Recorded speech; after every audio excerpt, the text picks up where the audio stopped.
Hello and welcome to Fish Out Northwest. Wayne and Tommy Donlan. Hey, buddy. Yeah. 9 feet out behind me right now, so put your stopper up there on your mono. Yeah, it was a little bit of a slow grind in the morning, you know, and that happens sometimes. When you present it, you're sweeping it over an area. Now when you get these big wide areas. Yeah, those are the new Columbia River pop from McKay crab and shrimp here.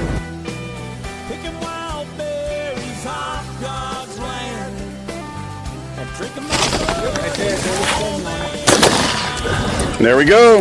Yes, indeed. Nicely done, buddy.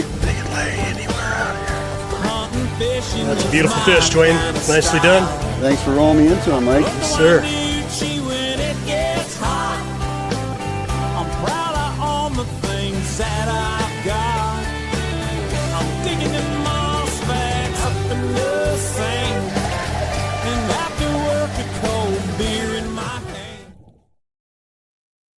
Hello and welcome to Fish Out Northwest. Wayne and Tommy Donlan back here in studio. It is Thursday. It's time to get going, and we got a ton to get to. How you doing, buddy?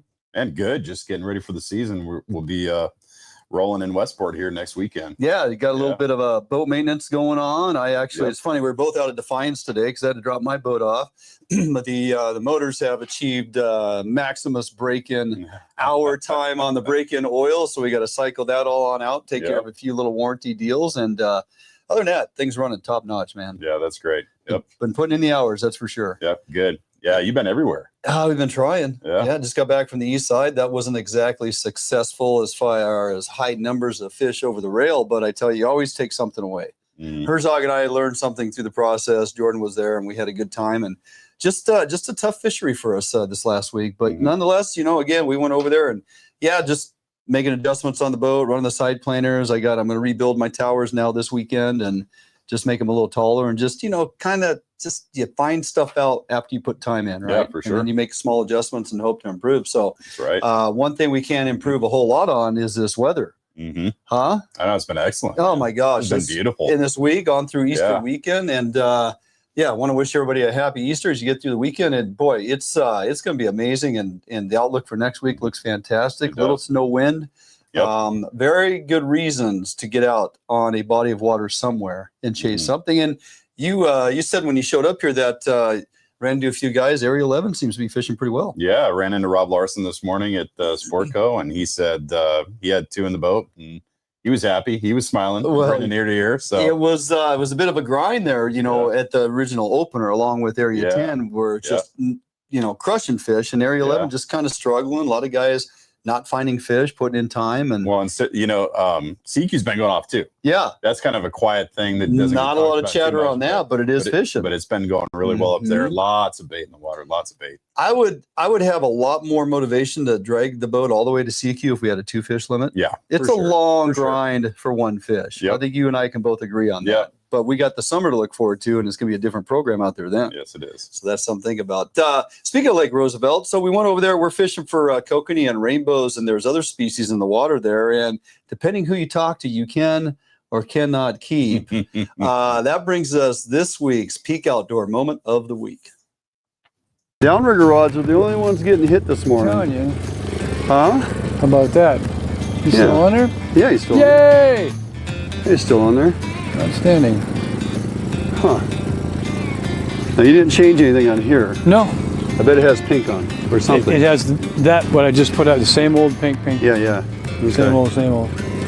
Same rig. Now as we come back through here, we start marking into more fish. That one looks like he's a little angrier, isn't it? Yeah. It works. There we go. Okay. Stand out on the thing here. Yeah, there. And I can just. Oh, come on. Ready? Not real big. How about that? Is that a hatchery fish? That's a salmon.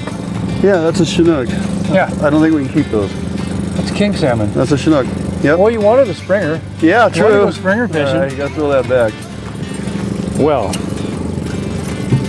the nerve. There are Chinook in here. Well, bye, partner. Here we go. Well, interesting. Uh-huh.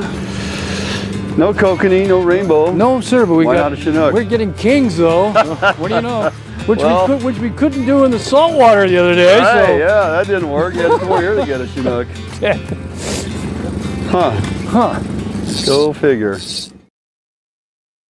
All right, well, there you go, Thomas. We've been catching Chinook in Puget Sound. We go all the way over there to Roosevelt for kokanee and rainbows, and lo and behold, you found the Chinook. So what's the verdict? The verdict is the tribes are planting them. They want to regenerate a Chinook presence on there, and they have a futuristic plan they're kind of leveraging against. The DFW currently says, they're an invasive species. Go ahead and bonk them and kill them and retain them. Tribes are like, no, you can't keep them. We buy our licenses from the state. We follow the state's rules. Right. We could have kept that fish. All right, running down the show. I want to welcome back guest Eric Braaten, the turkey wizard, Tommy, and he is here, well, to talk turkeys, what you need to know to start off this season, be successful. Then we have some announcements and events you need to hear about, and hopefully can find time to get the family out and get involved, because these are some good ones. Bringing back our buddy Dave Johnson, general manager at Kitsap Marina. NOF and PFMC is done. What did we get, and are we happy? Do we actually get to fish? And then the Fish and Wildlife Commission and DFW. No more baiting ungulates, that is deer and elk and others. Is it the right call? Tommy, you and I will have a discussion. Lots to get to and through. Jumping out for a quick break. We'll be back with Eric Braaten right after this. Allied, the new leader in heavy gauge aluminum boats. Allied boats have standard reverse chine and lifting rakes to help you plane faster and run at lower RPMs. Allied boats have several models to choose from, ranging from a 19-foot Mustang all the way up to a 32-foot Liberator. So regardless of what type of heavy gauge aluminum boats you are looking for, Allied Boats will have it for you. Contact Allied Boats today to learn more about these incredible fishing machines. I make my living catching fish, not only as a tournament angler, but as a guide as well. Catching fish is important, and Gamakatsu hooks for me, you know, they kind of help take the luck out of fishing a little bit just because they're a high quality hook. Obviously have a really good reputation for being very strong and very sharp. Gamakatsu, I use their products every day in the boat, and, you know, big part of my success.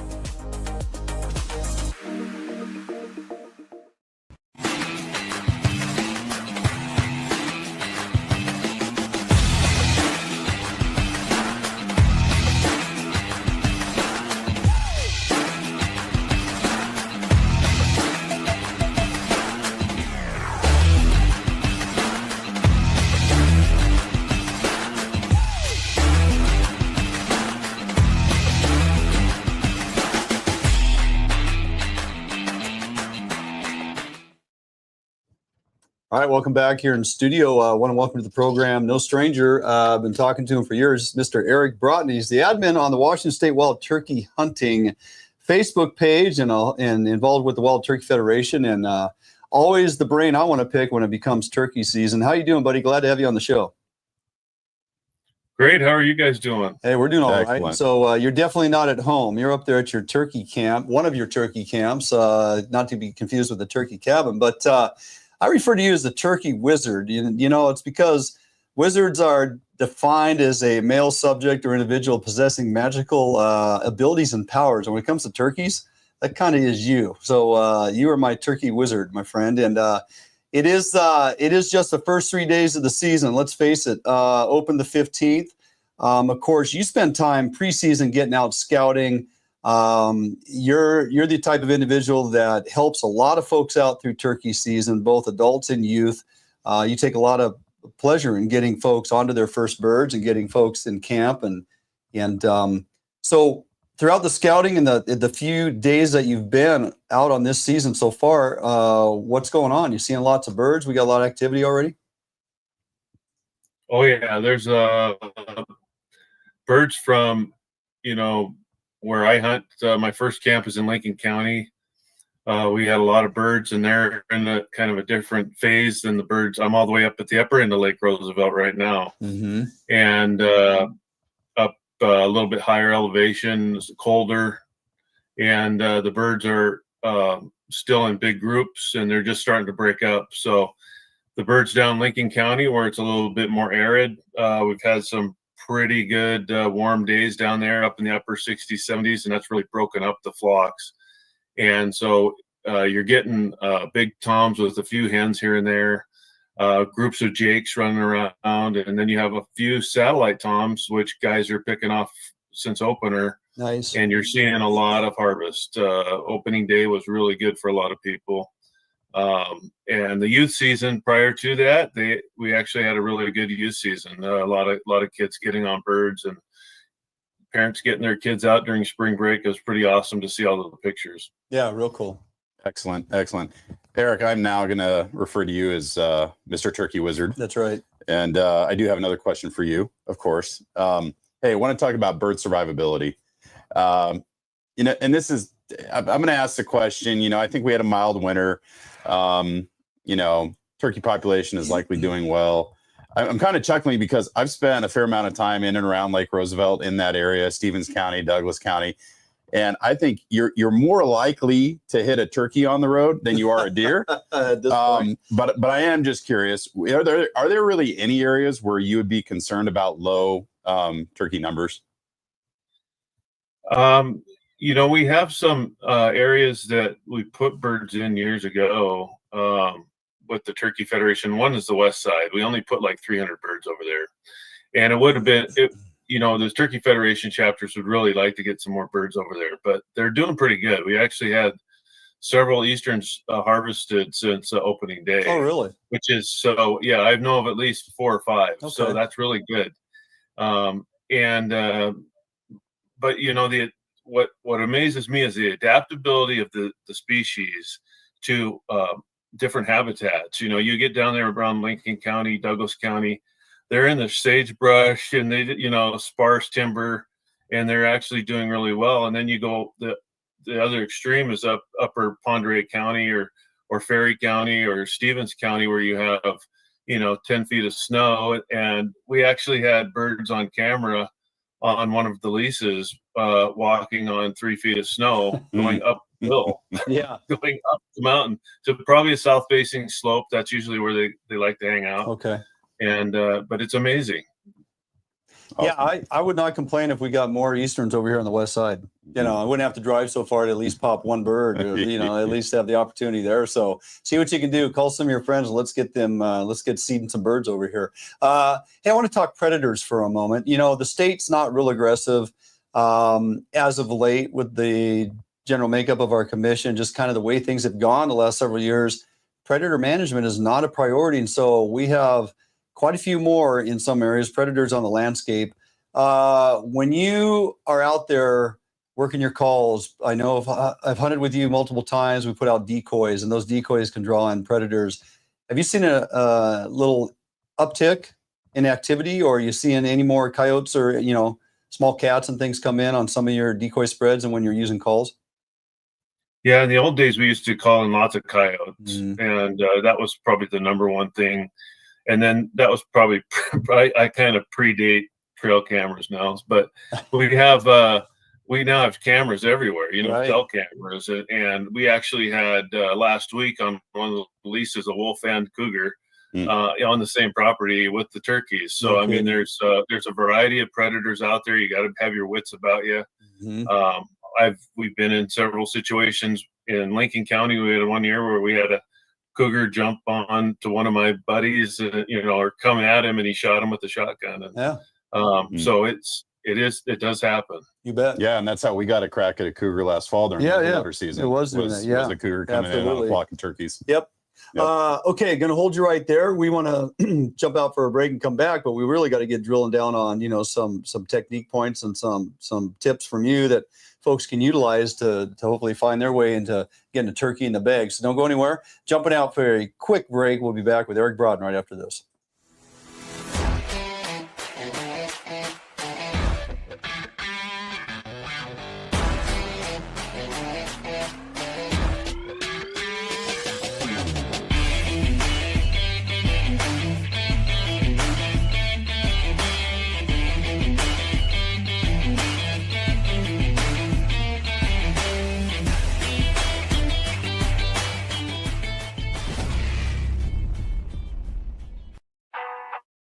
All Defiance boats are built without any structural wood materials. That is why all boats are backed with a lifetime warranty. All Defiance boats come standard with large fish boxes that are fully insulated so that you can ice your fish properly all day. All Defiance boats are foam flotation filled and unsinkable for the ultimate in safety while fishing offshore. Before you buy any boat, stop by or call Defiance Boats today to ensure you are getting the very best glass boat your money can buy.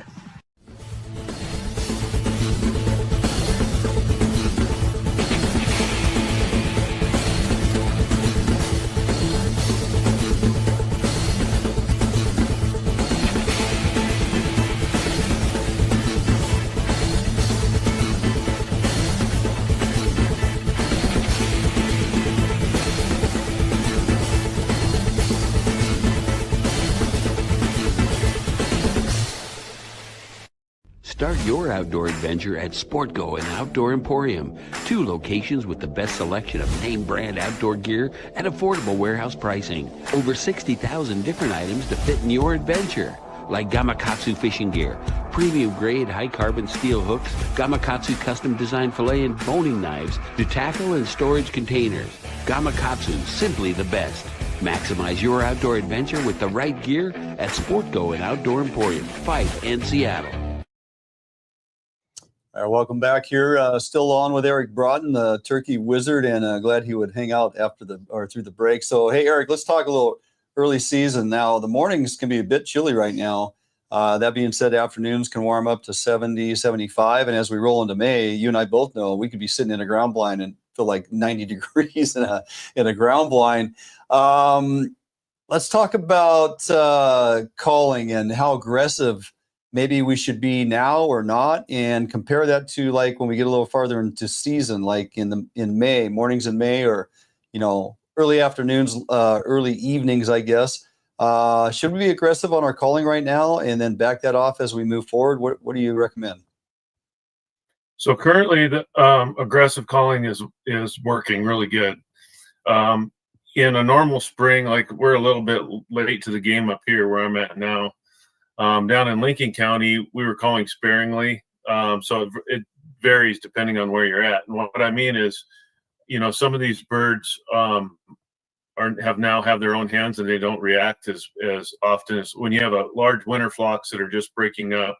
You have a lot more toms in an area that are easy to come off and come towards your calling. So one of the biggest things hunters do is they call too much in the morning off the roost. What I like to do is wait till those birds fly down, hit the ground, and then I wait for them to start talking. Once they start talking, then I talk, and I kind of repeat what they say. Gotcha. And that's kind of how I start the morning.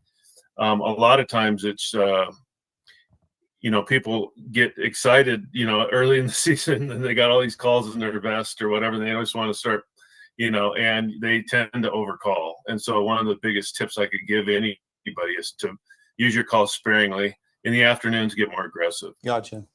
I think one of the things that really draws people to turkey hunting is the fact, well, particularly spring turkey hunting, is that this call progression, right? It has a lot of similarities to elk hunting, right? The archery elk hunt. And, because you're playing this game in their environment to try to entice them to come into your setup.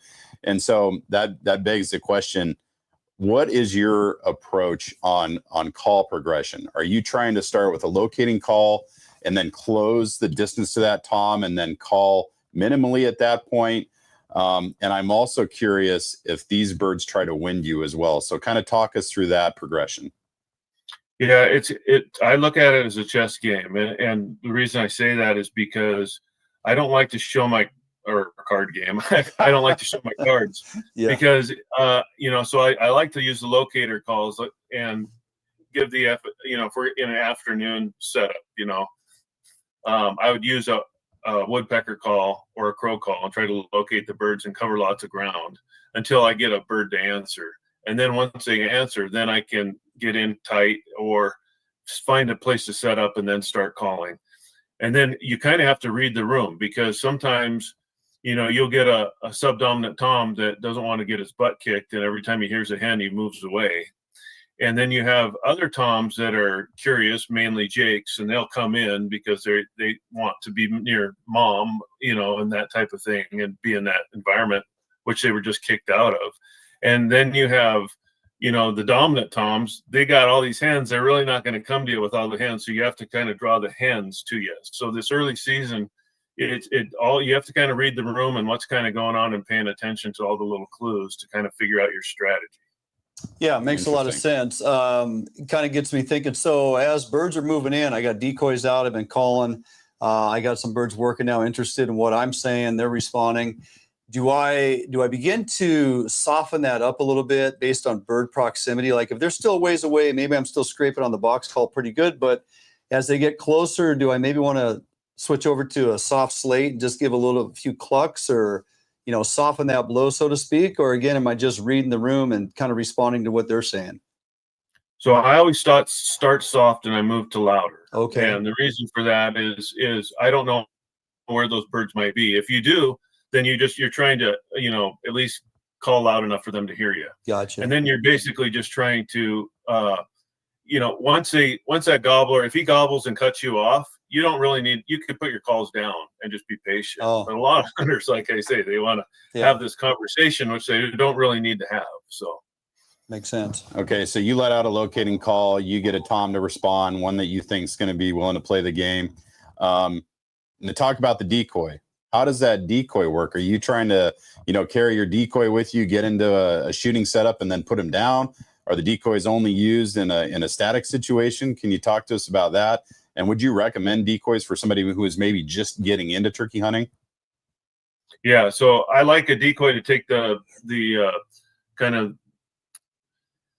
the attention off me and more onto the decoy. So it depends on the terrain you're in, but I like to have it out there so at least they have something visible to see. I've talked to a lot of guys this year so far in the last 3 days, and the decoys aren't working. So they're pulling the decoys and they're actually getting a better response. The reason for that is you probably have a lot of subdominant toms that just got their butt kicked by a big tom, and they go, oh, there's that hen and her boyfriend's somewhere nearby, and so they're reluctant to come into the decoys. But early in the season, if I'm on private land, and I emphasize this for safety, if I'm on private land, I like to use a big adult strutter type decoy, and because that other dominant tom was going to see that and he's going to charge right in. I've had him run right into the decoy just because some dominant bird is in their area. Huh. And so I can really flip the switch by using that type of decoy in that situation. Yeah, fantastic. Yeah. Well, we could go on for hours, my friend, talking about a lot of different technique points and, the use of ground blinds and kids, to keep them stealthy, because kids fidget around and move around too much, and so do a handful of adults. So, but we don't ever have enough time. But, hey, thanks for taking time out of turkey camp to jump in here today and at least walk through some, initial things to think about, progression and whatnot as the season's getting going here. And before too long, I may hopefully be over there with my 410, my tungsten load, and hopefully knock down a bird or two. Yeah. Look me up. Got it, buddy. Thanks, All Eric. right. Eric Braaten, always a pleasure. Follow him on the Wild Washington State Wild Turkey Hunting page on Facebook. Tons of information there. Lots of folks out there finding success, and you will too if you interact with that page and pick up some great information there. All right, jumping out for a quick break. We come back, got some announcements of some events you will want to attend.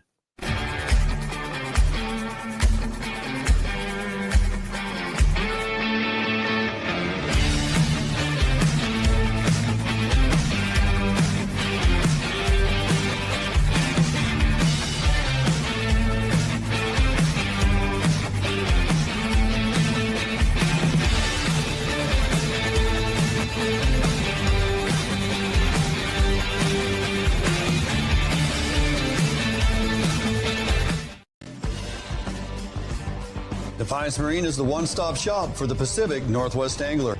Defiance Marine guarantees the best price on a new and best service on a repower for your current boat. Defiance Marine is a Honda Premier dealership and one of the largest on the West Coast. Defiance Marine is a boat dealer who proudly sells Defiance, Allied, and Arima boats. All boats are built by West Coast fishermen for West Coast fishermen. Defiance Marine has all your boating needs to help you get out on the water.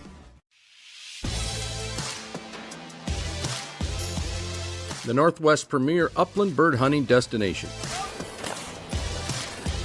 Located along the beautiful Umatilla River in eastern Oregon. fully guided bird hunts with expert guides and top-notch dogs. Enjoy comfortable accommodations and gourmet meals at the Riverview Lodge. Book your sensational hunting experience with Horseshoe Curve Outdoors. All right, welcome back. Well, here we go. Tommy, got a number of events happening. It is springtime. There's a lot going on. Lots of things to take advantage. A lot of groups out there organizing and giving you things to go and do. And this one caught my attention. The folks sent this to me a while ago, and they got a great event that they've lined up. Not aware of it happening previously, but over there at Mineral Lake, which is synonymous with opening day trout season. Like Mineral Lake has a long-standing history, and a lot of families have enjoyed many, many years of successful fishing there. The Mineral Schoolhouse presents Fishing Derby and Sportsman Show. So April 25th through the 27th. Now, opening day is the 26th. So this is a weekend event that also couples up with opening day weekend, opening day of trout season. Located at the Mineral Lake Schoolhouse. As I said, the Sportsman Show is actually at the schoolhouse, located at 114 South Mineral Road in Mineral, Washington. Hit the QR code there on your TV, and you'll find out all the information about it and all the times and events and everything going on. If you would like to attend as a vendor, they're still seeking out vendors. You can call 253-439-0303. Again, this is at the Mineral Schoolhouse in Mineral, Washington, opening day weekend. Fishing derby that you can enter, and also a sportsman show. Sounds like a lot of fun. That is a lot of fun. Hey, speaking of fun, we got another one coming up too. And this is a Cast for Kids event. And this one is at the Potholes Reservoir. It's actually at the Potholes State Park. Yeah. This one is Saturday, June 8th. It is 8 a.m. to noon. Volunteers, please arrive at 7 a.m. And this is really an event for, children with special needs. Right. And so, and our good buddy, Captain Jason Takayoshi, Pacific Blue Water Charters has also volunteered for these events when they're on Lake Washington. Sure. So I know this is absolutely a great cause and a great event. Pre-registration is required. So scan that QR code and get registered. Or you can contact our buddy, Levi Rodello. Yeah, good old Levi. Who is the event coordinator for this event, actually. Right. And his number is 509-331-6879. Really good. I mean, any of these events for kids with special needs is just phenomenal. Nothing but smiles come out of stuff like this. Sure. So, and Levi is he's a great individual, and he's working hard to put this together. And we'd like a lot of folks to attend and help him out. Speaking of great events coming up, and it's going to be here before we know it, it is our 5th annual Fish Hunt Northwest Kids Trout Derby, annual Trout Derby over there at Summit Lake.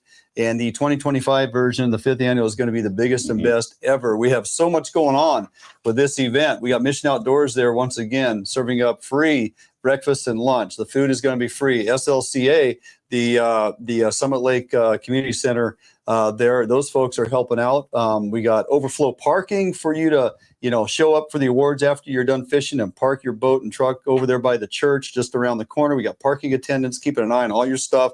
Nothing to worry about there. We have the Washington State Guide Association is on board. And let me tell you, that list is growing. Awesome. Folks are signing up. We're going to be putting kids with attending adult into the guide boats to take you out fishing absolutely free, bring you back in. You come on over to the community center for weigh-in, and you must be in line by 11 o'clock for weigh-in to register your fish and get your kids all signed in. Every child is going to receive a free t-shirt, custom t-shirt by Fish Hunt Northwest, any raffle ticket.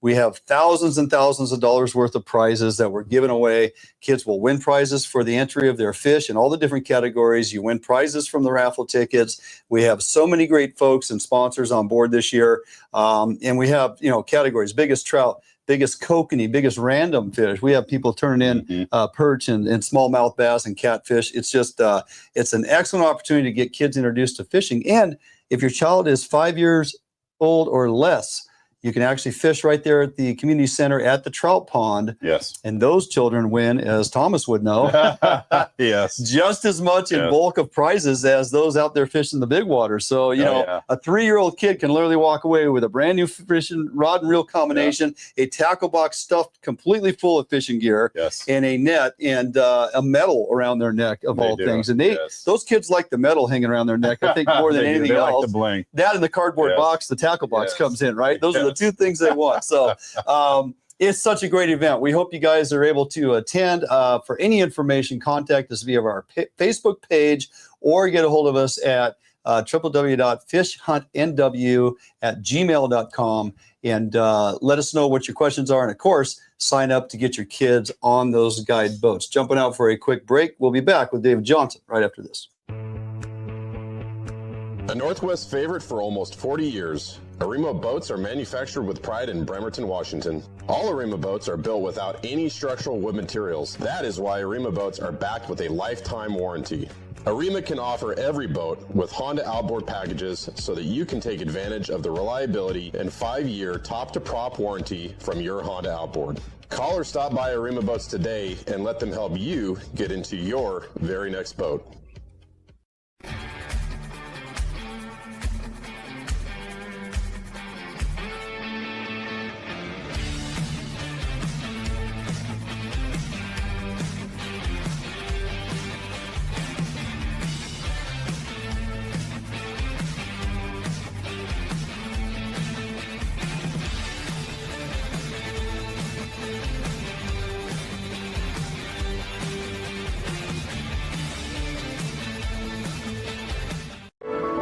You haven't been here, but you know it. You've heard the sounds, smelt the air, and seen where your heart lands, if not yet. You haven't been here, but you've longed for a destination near or far. A place where discovery and history thrive for young eyes and old alike. You haven't been here, but you're on your way to a place not far. ExploreTheDalles.com. I make my living catching fish, not only as a tournament angler, but as a guide as well. Catching fish is important, and Gamakatsu hooks for me, they kind of help take the luck out of fishing a little bit just because they're a high quality hook. Obviously have a really good reputation for being very strong and very sharp. Gamakatsu, I use their products every day in the boat, and big part of my success.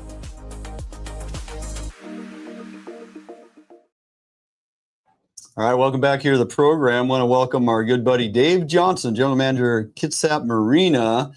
Our man has his thumb on the pulse of all that is north of Falcon and, of course, the PFMC. How you doing, buddy? Getting any rest after the major events that have taken up your time for the last several months?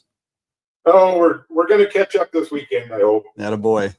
So I'm pretty sure you're happy that it's over in regards to North of Falcon, the PFMC 2025 has come to a close. That being said, it's not without a sense of frustration. I've talked to you, and Tommy, you've had a few conversations, and we kind of know what you were up against. Let's start out by maybe discussing a few of the barriers that really made it tough this year to come to agreement on some of our seasons with the co-managers and everybody involved. The biggest barrier this year, the coastal co-managers, they still really haven't come to a full agreement. They finally came to an agreement on late Monday night on their troll numbers. So put that in perspective, we can't finalize our ocean options until they come down to one option. And then we can't even start really modeling Puget Sound until we get down to those numbers. So they finally came to an agreed number on Monday night, and then they still don't have an agreement on the closing date, either September 15th or September 30th for treaty troll. So that's going to be up to Indian regulations and National Marine Fisheries and who knows who else. Yeah. Well, we got multiple battles on multiple fronts, Dave, and I think one of the themes that continues to come up year after year after year is our continued low returns of Puget Sound Chinook. And there's a number of rivers that continue to limit our opportunity. The list is long. You got Skagit, Summer and Fall Chinook, Nook, Sac, Stillaguamish, Skokomish, that have all been problematic. Dwayne and I have talked on the show about the mid Puget Sound River recovery, how much money's been spent there. We're still waiting to see how that's going to pan out.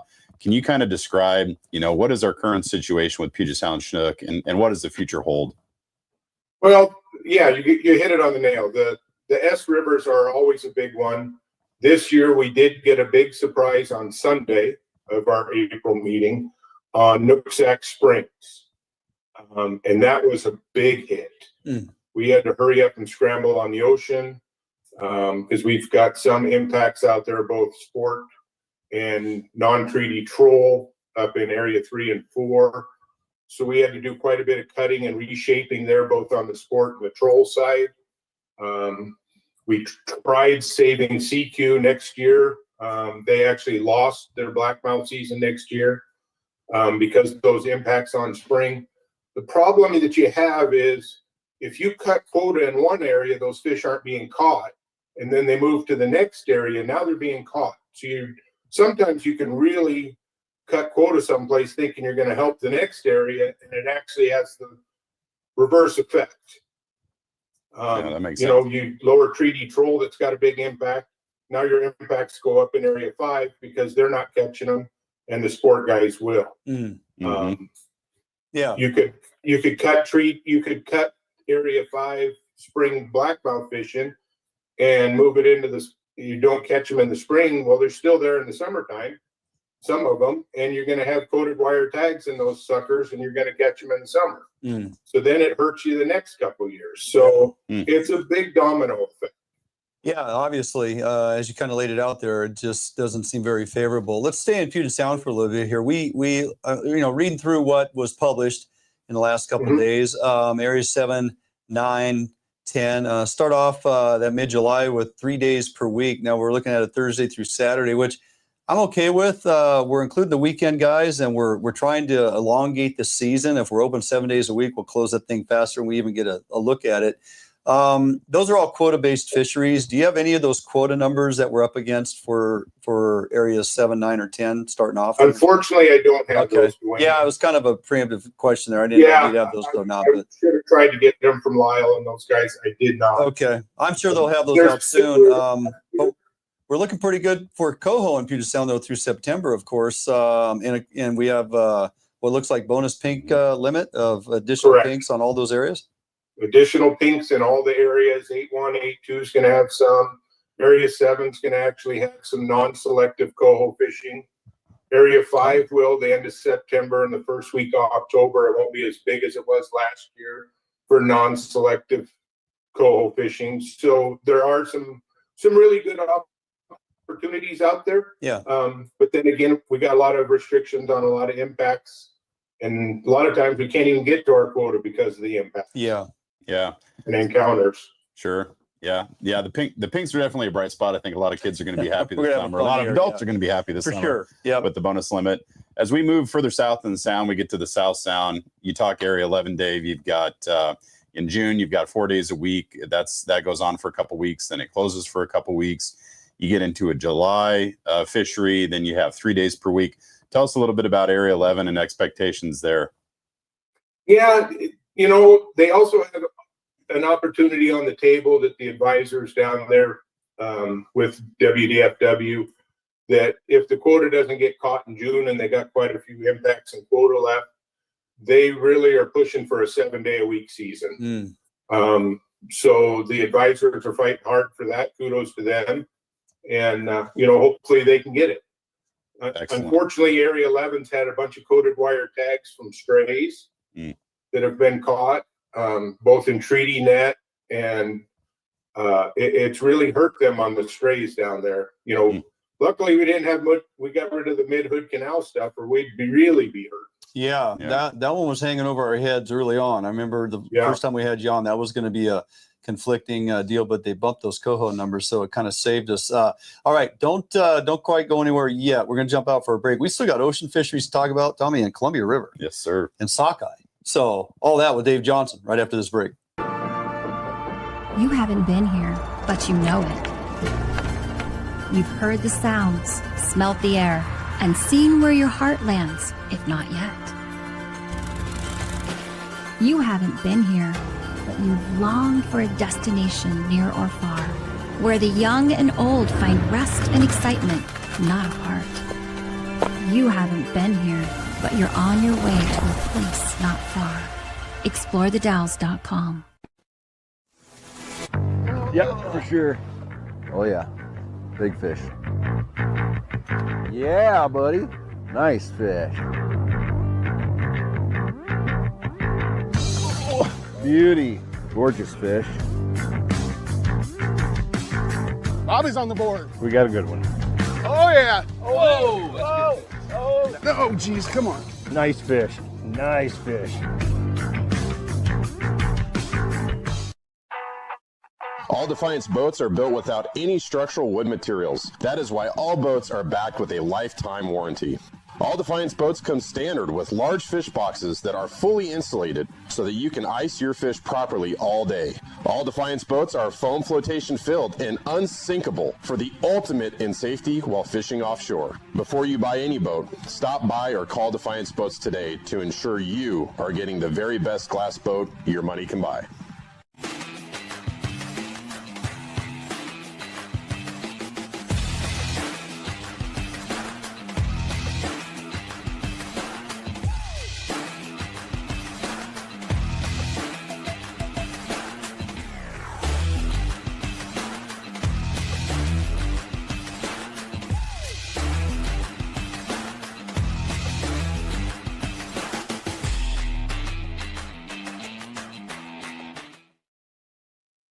All right, welcome back here as we continue with Mr. Dave Johnson, General Manager of Kitsap Marina. Of course, our voice and ally at the table when it comes to constructing and drafting, crafting these fisheries and opportunities.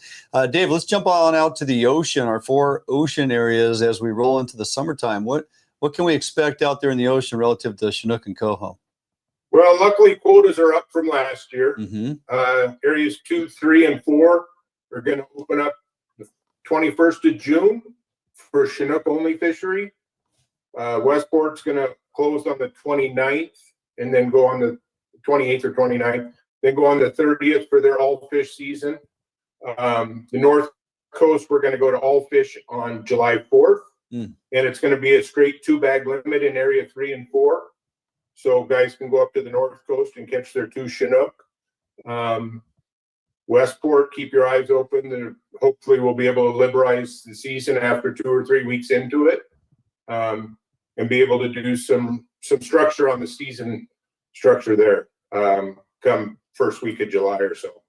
Awesome. I'm excited about that. That's And going to then be great. 2 Chinook limit? Who doesn't want that, Tommy? Yeah. Oh, Waco will be open on the 25th for a 2-fish limit. Only one can be a Chinook. Okay. But yeah, I'm excited for the season. I'm hoping we got enough fish to at least get all 4 ports through Labor Day. Yeah. And in my mind, anything after Labor Day is a bonus. Amen to that. That's for sure. I agree with that. Hey, so Dave, all the what I will call the bumper boaters are very excited about the Columbia River Buoy 10 fishery, the rod tip to rod tip fishermen, absolutely, as I would refer to them. What can you tell us about the Chinook and Coho forecast for the Columbia River? It's up. The Spring Creek run, Bonneville Dam hatchery is having a record run. So there's going to be a lot of fish down there. My prediction, my personal feeling is we're going to be way off on the Coho mark again this year. And I have a feeling there's going to be a lot more Coho than what they predict, which is a bonus for the river because they're able to do in-season management and adjust the seasons and adjust the river limits and stuff where we can't. The one thing Buoy 10 has lost in the last few years, they've lost quite a bit of their quota closer to Portland. They've been moving a lot of fish up there, and a lot more. They got a two-bag limit up there, and a lot more of the impacts and fishing has gone up there, and it's hurt Buoy 10. But I'm expecting a great run. Yeah. Awesome. Yeah. Looks like numbers are pretty good. Should be a favorable fishery. And as long as we get good weather and good tides, it could be flat out bloodbath. Let's move on up the Columbia. But before we do, I want to jump over to actually Baker Lake. I believe we're a little bit north of 60,000 sockeye out of the Skagit system into Baker Lake. And then, of course, you can mention the number coming back to the Brewster opportunity upper Columbia as well. Sockeye seasons are looking pretty favorable. Pretty favorable. Baker Lake opens July 12th. Yeah. It's a beautiful lake. It should be really, really good fishing. Yeah. Great table fare, very liberal limits, great for the kids and the small boaters. It's an underutilized fishery, I think. Hey, so, as we kind of wrap all of this up, Dave, you look at these fisheries, a lot of them are quota based, and the state now manages them week to week. So you really have to pay attention as you go through the season to see any emergency rule changes or closures. What advice do you have for anglers? And I guess in my mind, I kind of jumped to the ocean fisheries, where early on you are going to have somewhat of a coho presence, right? Where they're going to be, 2 to 3 pound fish. Do you have any advice for anglers as they're fishing those areas? Are you advising to stay off the coho to kind of fish on the Chinook quota and not consume some of that coho impact? Or what advice do you have? 100%. Why would you want to come home with the 2 or 3 pound rat coho when you can come home with the 12 to 20 pound Chinook? Amen, bro. Agree to The that. Chinook are there. If you see me on the dock at Nia Bay, come grab me. I'll tell you how I'm catching them, where I'm catching them. There's no shortage of Chinook on the ocean, and they're very aggressive. They're very good biters. Much more quality fish than what you're going to catch early in the season. And, the coho start getting big middle to end August. And there's going to be a lot of humpies. I would stay off Swiftsure if you couldn't pay me to go there. And they'll even need a 6-inch plug, too. That's for sure. Yeah, Well, 6-inch plug and a 20-pound pole, and you're not going to be able to get that down there fast. That's right. You can't get it down quick enough at all. So no. Well, hey, we really, really appreciate all the work you put into this each and every year. You just are. It's all about the passion for you and trying to ensure that we get the most bang for our buck, so to speak, on these forecasts. And going into it, man, we got a lot of optimism here. Pretty favorable opportunities in a number of areas. And thanks to folks like you and a handful of others that work so hard to make sure we get time on the water. So appreciate you doing all that. Appreciate you taking time to join us again, and let the great folks here in the Pacific Northwest know exactly what's going on. Thanks, guys. It's an honor. And, we got salmon and halibut opening up soon out in the ocean, and it's just going to be a blast. You got it, buddy. All right, brother. We'll stay in touch, my friend. All right, Dave Johnson, Kitsap Marina. Stop in there if you got questions. And Dave is always willing to talk. Jumping out for a quick break, and we'll be back in studio right after this. The Northwest premier upland bird hunting destination. Located along the beautiful Umatilla River in eastern Oregon. Fully guided bird hunts with expert guides and top-notch dogs. Enjoy comfortable accommodations and gourmet meals at the Riverview Lodge. Book your sensational hunting experience with Horseshoe Curve Outdoors. Start your outdoor adventure at Sportgo and Outdoor Emporium, 2 locations with the best selection of name brand outdoor gear at affordable warehouse pricing. Over 60,000 different items to fit in your adventure, like Gamakatsu fishing gear, premium grade high carbon steel hooks, Gamakatsu custom designed fillet and boning knives to tackle and storage containers. Gamakatsu, simply the best. Maximize your outdoor adventure with the right gear at Sportgo and Outdoor Emporium, Fife and Seattle.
Welcome back. Fantastic information, Mr. Dave Johnson, as always. Isn't that good? Yeah, good stuff. Love that guy. So, Tommy, we do also keep tabs on what's going on relative to things in the realm of hunting.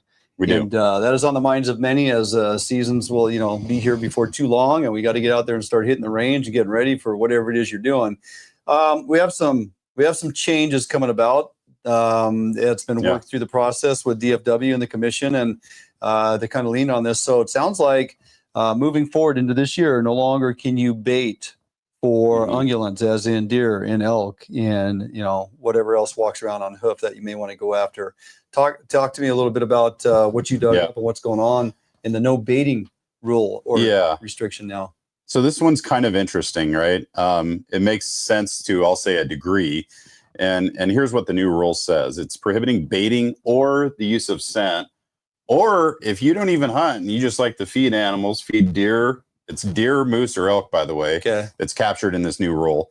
It doesn't matter where you are in the state of Washington. It is now illegal. You cannot do it. Now, the reason this is interesting is because we've had a handful of cases of CWD starting in 2024 that was really predominantly focused on those GMUs that are right next to the border of Idaho, right? Correct. And we've gotten good sample size from the testing data. And so the interesting thing is, well, why would you take all the West Side units, right, where you've got blacktail roaming around that have never been infected by CWD to my knowledge, and say like, yeah, hey, over there, you can't bait there anymore either, when you've got units, hundreds of miles away that are just starting to see the infection. And so I racked my brain on this. I had trouble coming up with good reasoning on it.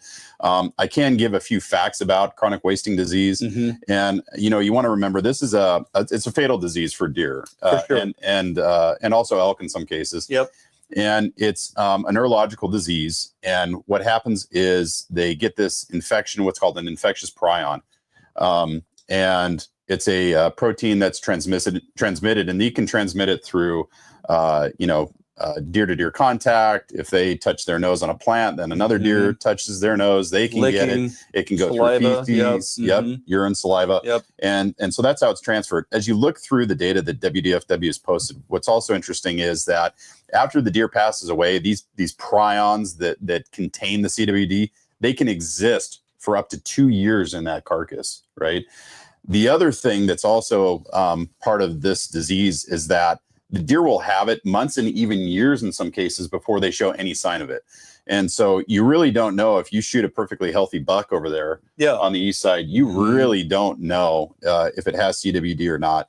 But I think we're going to have to dive into this further and really understand, like, well, what is causing the statewide rule? Yeah. You look at that and you go, I could understand if they wanted to be ultra conservative and limit it to the east side units. Yeah. But to go across the mountain range and say, yeah, all your west side units as well, it doesn't make logical sense. I would like to get Dr. Donnie back on, and we'll have that discussion to, maybe unpack exactly what's going on there, because I'm with you. It's like in our previous conversation with him, if folks remember, it's very stringent rules in those CWD identified units. And essentially it's a quarantine, because you're right.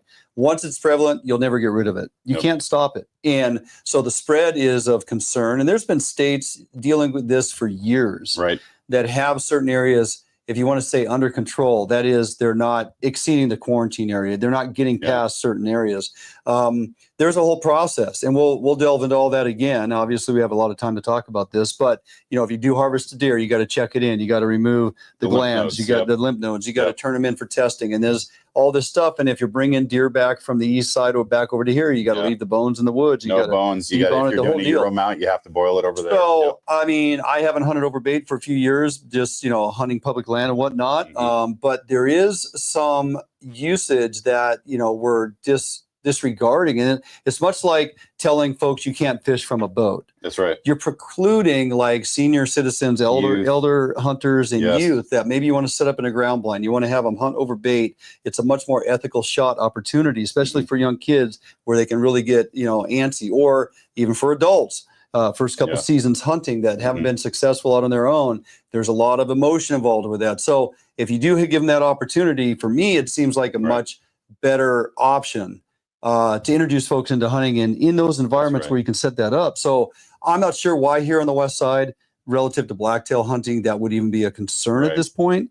They've had only a handful of cases proven on the east side for deer infected. Right. We're talking about 3 GMUs over there, and as you mentioned, along the Idaho border, and that's currently where it is. Can it spread? Absolutely, it can spread. Are they putting measures in place to prevent it from spreading? Yes. We're doing all that stuff. This might be a little on the aggressive side.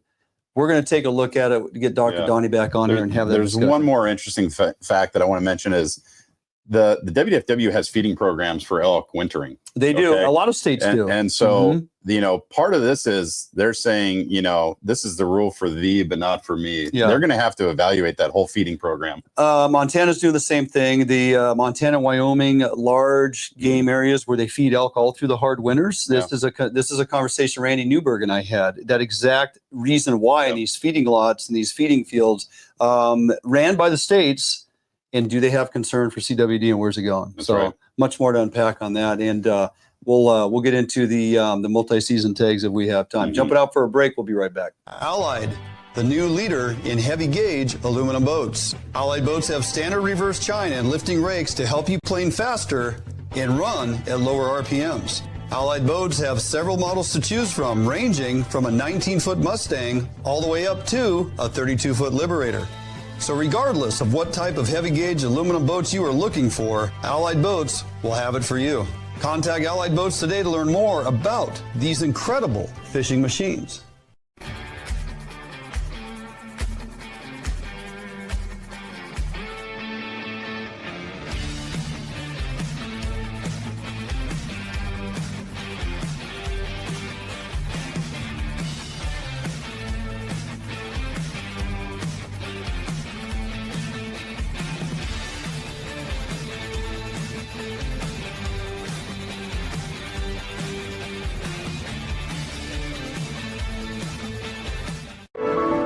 You haven't been here, but you know it. You've heard the sounds, smelt the air, and seen where your heart lands, if not yet. You haven't been here, but you've longed for a destination near or far. A place where discovery and history thrive for young eyes and old alike. You haven't been here, but you're on your way to a place not far. ExploreTheDalles.com. All right, welcome back as we wind it down here. So yeah, we have quite a bit of time, and we are going to continue to follow this and have discussions and educate and ask the questions as to why, right? Yes. So there is that to look forward to. Did you put in for any multi-season tags? I did not this year, just because I've kind of got a set plan and it doesn't require me to have a multi-season tag in my pocket. True. Yep. And you and Justine will do your whitetail hunt, and you're going to hunt. Yeah, I'll do muzzleloader. She'll do modern rifle. Again. Yeah. Are you going to hunt elk in Washington this year?